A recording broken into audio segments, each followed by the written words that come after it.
Let's bring in today's closing bell closer for a preview of what's to come, and that's DraftKings CEO Jason Robins. Jason, it's good to have you. Welcome. Thank you. I'm happy to be here.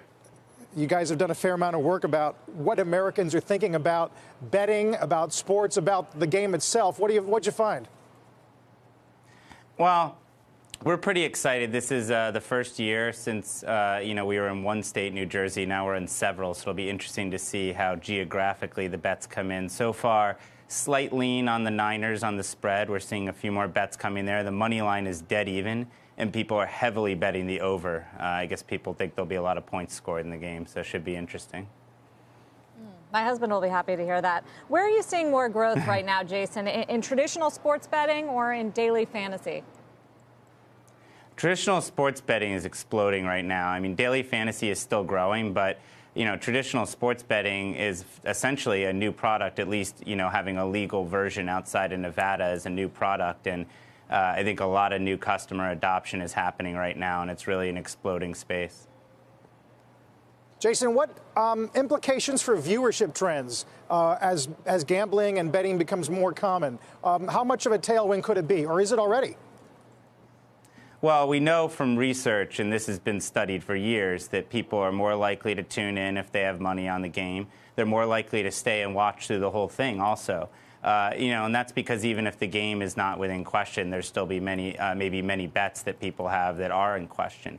And I think the biggest change in terms of even driving more of that will be when in-game betting really arrives. Right now, there's not as much in-game betting available on sports like the NFL as there are on many of the European sports. And those are things that are going to keep people engaged all the way to the last play of the game, and we're pretty excited about some of the offerings coming up on that front.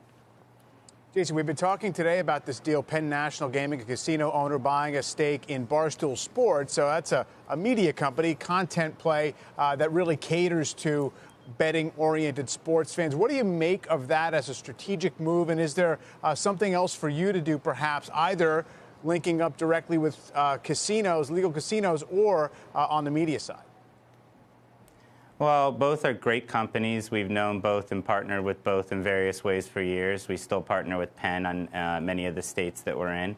And I think it'll be a great deal for them. And, we try to always keep our ear to the ground if there's something interesting out there. Obviously, we just announced a big deal of our own recently. So we're certainly active in these discussions. And we'll be opportunistic, but, I really like where we're at right now, and I think if there's something interesting that comes along, then we're always open to hearing about it, but we're pretty excited about the future we have in front of us right now.